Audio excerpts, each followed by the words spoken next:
Bendiciones, qué gusto saludarte y compartir un ratito más sobre la buena nueva que es palabra de Dios.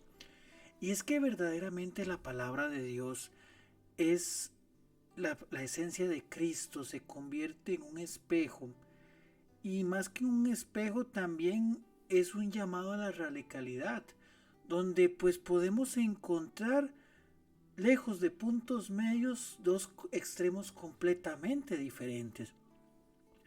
El domingo antepasado hablábamos de dos milagros maravillosos que obra Jesús en dos personas que llenas de fe le van a buscar y se sienten necesitados de él, que es el caso de la hemorroísa y el caso de la hija de Jairo. Jairo pues que intercede por la salud de su hija.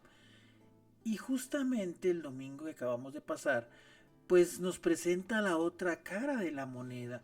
Jesús llega a su tierra, llega al lugar donde lo conocen, donde había crecido, donde se había desarrollado, y resulta que todo lo que él hace se convierte pues en algo que llama la atención hasta cierto punto de sus pues personas, de sus vecinos, de sus conocidos, pero ante el asombro inicial de lo que Jesús decía o lo que Jesús hacía, pues vienen los cuestionamientos de aquellos que decían conocer a Jesús verdaderamente y que lo limitaban y le decían, pero ¿de dónde saca él esto?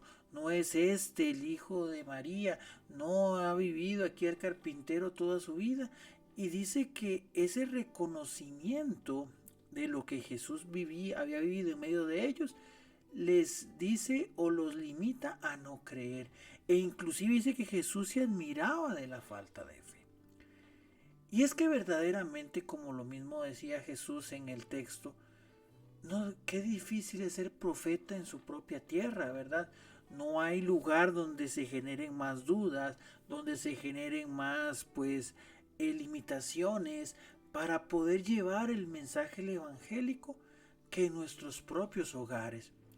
Porque donde creemos conocer todo, no hay espacio para la gran sorpresa que significa Dios en nuestras vidas.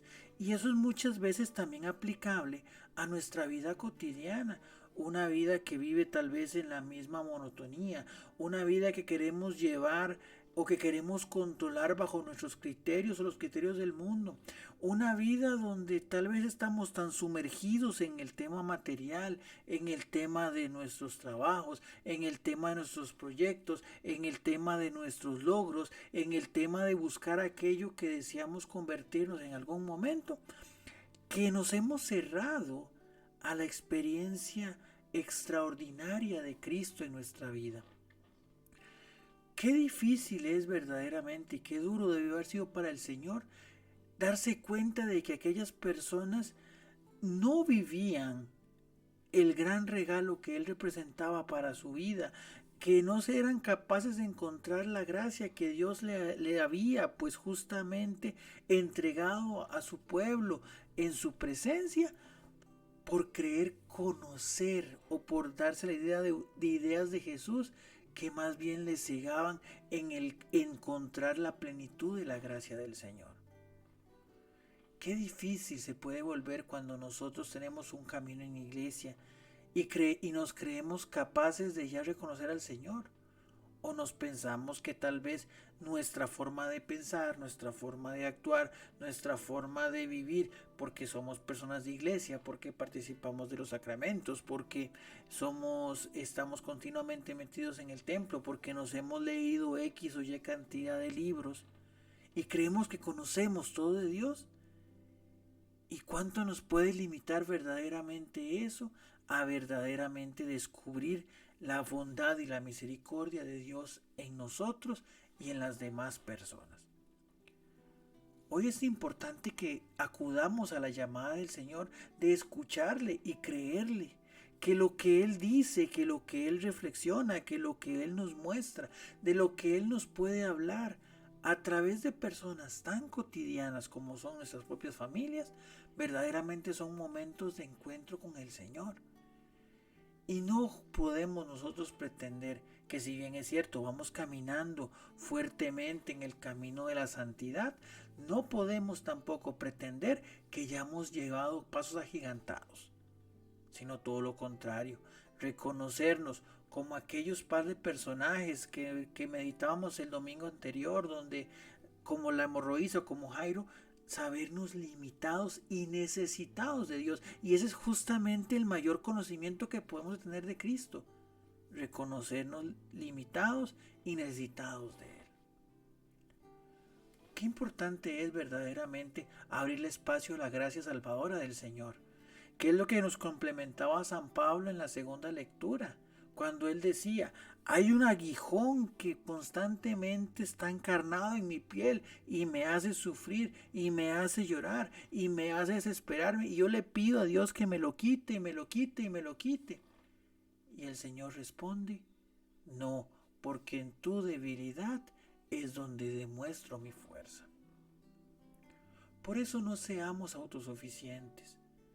No pretendamos nosotros creernos que estamos un paso más arriba, creernos que manejamos verdaderamente lo que Cristo dice o hizo, sino que descubramos que en nuestra vida siempre habrá un gran vacío que solo puede ser llenado por una fuerza del Señor que tome nuestra vida y que en humildad nosotros le permitamos a Él actuar en cada una de nuestras acciones. No permitamos que nos pase lo mismo que aquellos conciudadanos de Jesús, que justamente pues no vieron ningún milagro, no porque Jesús quería hacer shows. Los milagros en ningún momento eran shows del Señor, que querían acaparar las luminarias y los reflectores, no. Los milagros eran productos de la fe de las personas que permitían y que estaban en disposición para que el Señor actuara en ellos.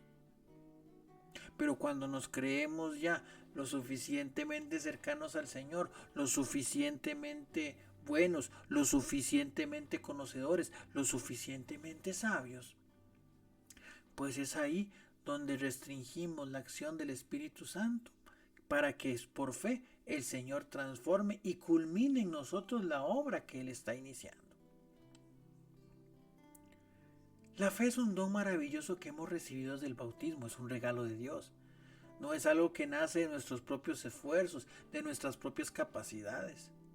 Pero lo cierto es que nosotros mismos a veces podemos ahogar la fe que se nos ha dado. Cuando nos acercamos demasiado a las cosas del mundo, cuando ponemos nuestra confianza únicamente en lo material, pero también cuando nos alejamos y nos olvidamos de cuánto nos ha amado el Señor. Cuando dejamos de orar, cuando dejamos de leer la palabra, cuando dejamos de ayudar a los demás, cuando dejamos de participar de los sacramentos y no verlos como obligaciones, sino como lo que son, regalos y acciones de la gracia de Dios que se quiere manifestar en nuestra vida. Por eso, no creamos conocer al Señor. No pretendamos de porque lo escuchamos en un par de predicaciones, porque somos catequistas o porque estamos participando de un grupo, ya creemos conocer al Señor. Todo lo contrario, que el estar ahí más bien se convierta en un impulso a alimentar esa sed de acercarnos a Dios en cada momento, y que esa sed y esa necesidad que ha producido el acercarnos al Señor pues se convierta también en un testimonio que impulse a otros a encontrarlo en sus vidas cotidianas. Y sobre todo lo más importante, el primer lugar donde se testimonea al Señor, donde se lleva al Señor, es justamente en casa. Cuando en casa no se está llevando el Evangelio, ya por ahí no estamos llevando la obra evangelizadora que Dios ha querido de nosotros. Primero el hogar, nuestra iglesia doméstica, y de ahí a donde el Señor nos quiera llevar. Seamos siempre luz en calle, luz en casa. Seamos siempre sal y luz. Bendiciones.